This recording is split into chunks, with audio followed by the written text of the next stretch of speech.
Hello everyone, the Mighty CB here with you, and today we're doing a video on the FW450 V3 by Flywing. This is of course in the fuselage of the Airwolf, which is very cool. In today's video we're going to go over all the features and details of this beautiful aircraft and give you a bit of an insight into what you're going to expect when you get this helicopter.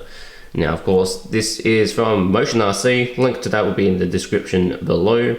In today's video, we're going to cover all the features that you've seen in the videos previously. This is going to include the lighting, the FPV camera, and the batteries, and pretty much anything else that you need to know to get ready to fly this helicopter. This is mine. As you can see, it is in the Airwolf livery. It's got the Dual Sky logo right there, because that's a little sticker. That's because I'm using Dual Sky batteries. These are very good.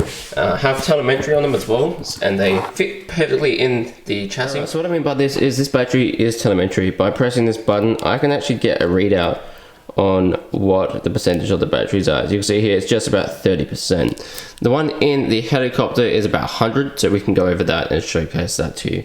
But these are the batteries that I'm using. They've been very good, very reliable, and I can't go wrong. These are a 5000 milliamp battery, 4S LiPo. Of course, with the remote, we'll power it up here for you. You have to make sure all your switches are in the upright position. If you have one switch down, let me turn it off. So say if you have one switch in the down position and you power it up, it will tell you. Place all switches in the up position and it will power up for you. As you can see, it gives you telemetry, it tells you flight battery, it tells you everything about your flight battery and battery of the transmitter itself. Obviously it's got a question mark because the flight battery is not connected.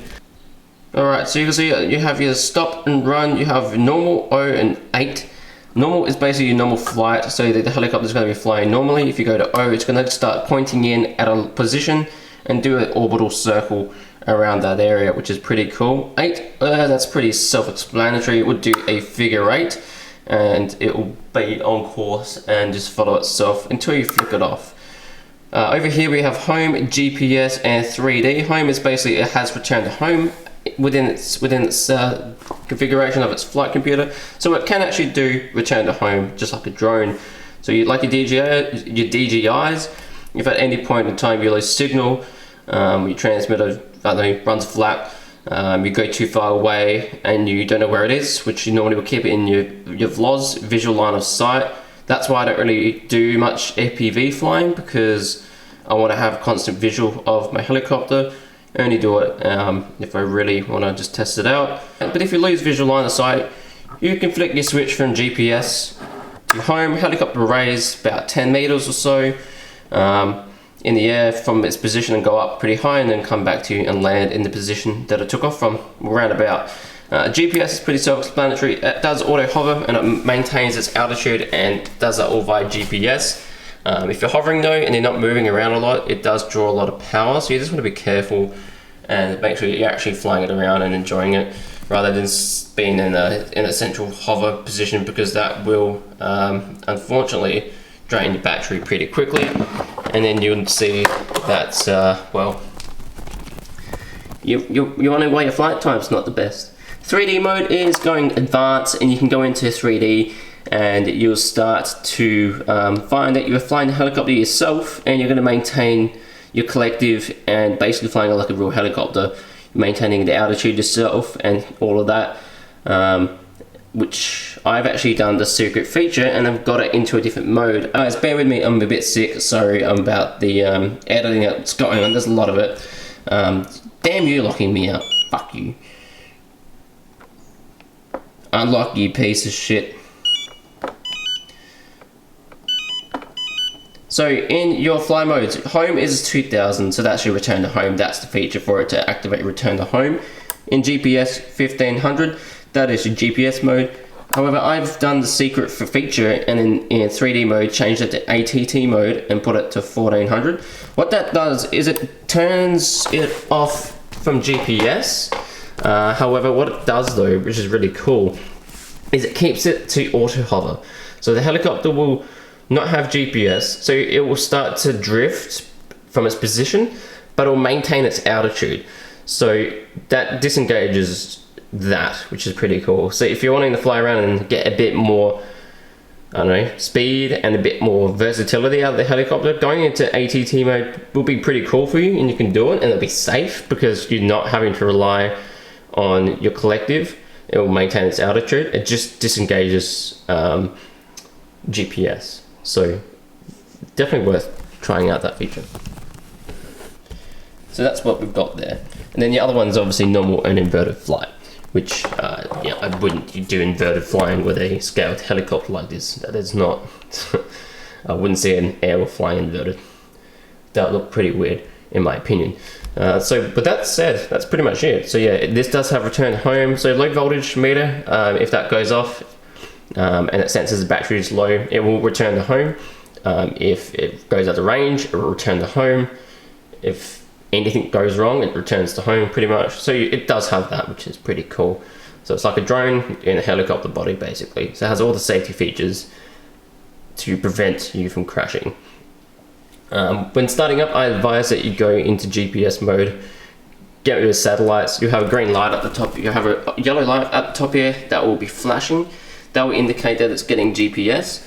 Once it's done that, it will go to a solid green light, and it will, I walk the helicopter around in a circle to make sure the satellites are all good, and then flick the GPS. Sticks down and out, like so, sticks down and out. And then you flick the run switch after 5 seconds, and then you're good to go. The helicopter, we've got the windows opened up. This is just to allow airflow into the helicopter for the EPV system.